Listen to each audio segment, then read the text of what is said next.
تو بہرحال علماء کے ساتھ جو نشست ہوئی ان میں من جملہ دیگر اعتراضات میں سے ایک اعتراض یہ پیش کیا گیا کہ مولانا مودودی رحمۃ اللہ علیہ نے کہاں پڑھا ہے، ان کا استاد کون ہے۔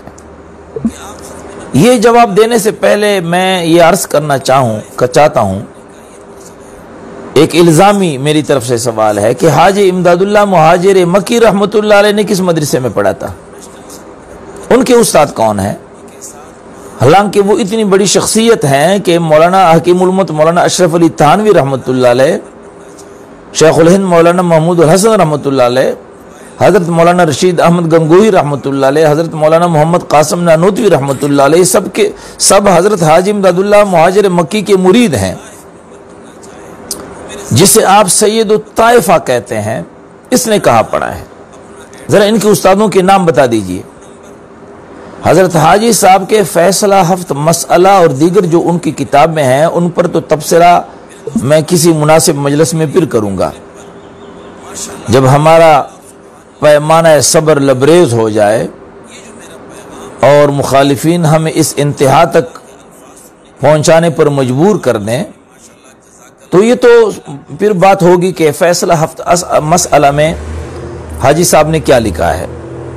تو بہرحال میں نے یہ سوال کیا کہ حاجی امداد اللہ مہاجر مکی کا کوئی استاد نہیں، کتابیں بھی لکھ رہے ہیں اور اتنے بڑے بڑے جلیل القدر علماء ان کی مرید بھی ہیں۔ حضرت ڈاکٹر عبدالحی عارفی صاحب کراچی کے، جس کے مرید ہیں حضرت مفتی محمد تقی عثمانی صاحب، حضرت مفتی محمد رفیع عثمانی صاحب، اور بھی بہت سے علماء ان کی مرید ہیں، تو ڈاکٹر عبدالحی عارفی نے کہاں سے پڑھا تھا، کس مدرسے کے فاضل تھے؟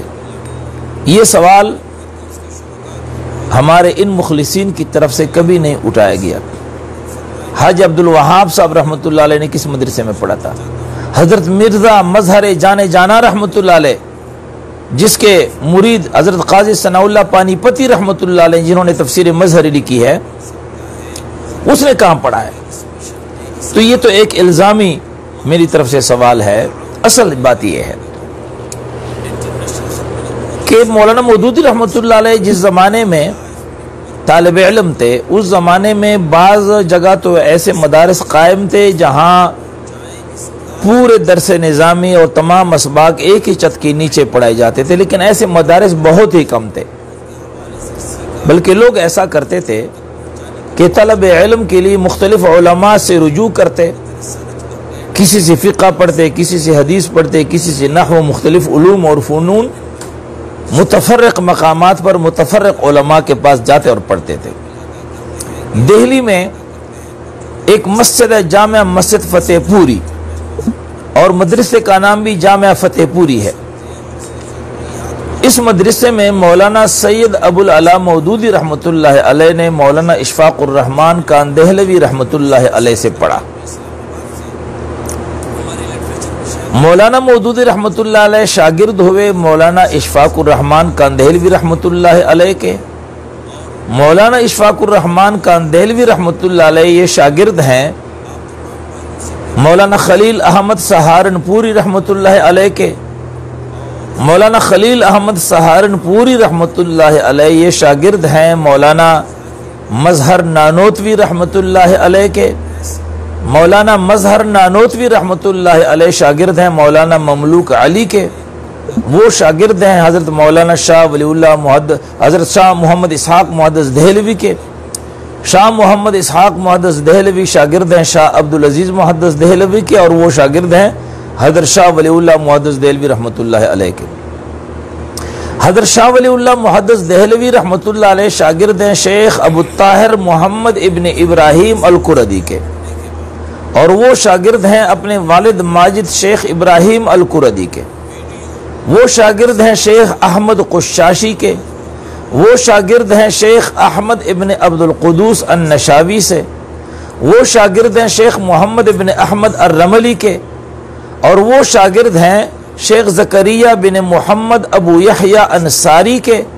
اور یہ شاگرد ہیں حضرت حافظ ابن حجر عسقلانی رحمۃ اللہ علیہ کے۔ حضرت حافظ ابن حجر اسقلانی رحمۃ اللہ علیہ شاگرد ہیں ابراہیم ابن احمد التنوخی کے،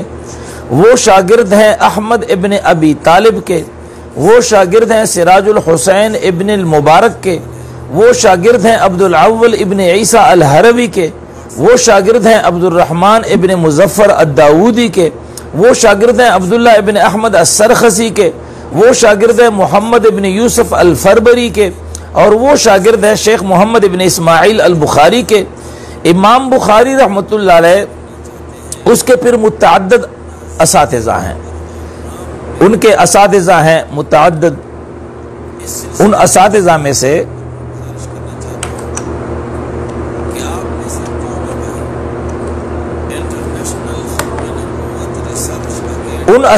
میں سے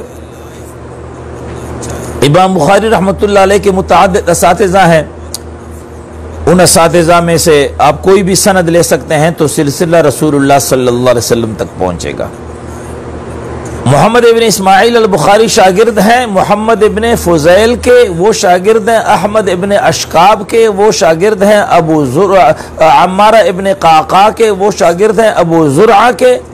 اور ابو زرعہ شاگرد ہیں حضرت ابو ہریرہ رضی اللہ تعالی عنہ کے، اور وہ شاگرد ہیں محمد رسول اللہ صلی اللہ علیہ وسلم کے۔ تو مولانا سید ابو العلا مودودی رحمۃ اللہ علیہ کا شجرہ،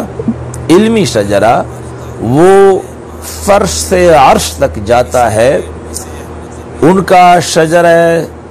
سند رسول اللہ صلی اللہ علیہ وسلم تک کئی طرق سے پہنچتا ہے۔ لہٰذا یہ سوال اب سوال نہیں ہے، یہ خامخواہ طفل تسلیاں ہیں، اپنے آپ کو تسلیاں دینے کے لوگ کہتے ہیں کہ جی مولانا مودودی نے تو کسی سے پڑھا ہی نہیں، اس کا تو کوئی استاذ ہی نہیں۔ اگر اس کا کوئی استاذ نہیں ہے تو یہ تو اس کے لیے اور بھی فضیلت والی بات بن گئی۔ اگر بغیر استاد کے وہ اتنا کچھ مواد پیش کر سکتا ہے تو معلوم یہ ہوا کہ اس کے قلب پر اللہ تبارک و تعالی نے علوم نبویہ کو وارد کیا ہے، اور انہی وہبی علوم کی وجہ سے، اس وہبی عطا کی وجہ سے مولانا سید ابو العلا مودودی رحمۃ اللہ علیہ نے تفہیم القرآن، تفسیر میں، حدیث میں، فقہ میں اور سیاست میں اور دین کے ہر پہلو پر ہماگیر تصانیف لکھ کر کے، پھر تو یہ ثابت ہوتا ہے کہ اللہ تبارک و تعالی نے اپنے فضل و کرم سے، اپنی غیبی عطا سے، وہبی عطا سے مولانا سید ابو العلا مودودی رحمۃ اللہ علیہ کے قلب کو منور کیا تھا، جسے علم لدنی کہتے ہیں، جو من لدن ہو، جو اللہ کی طرف سے جو علم ہوتا ہے۔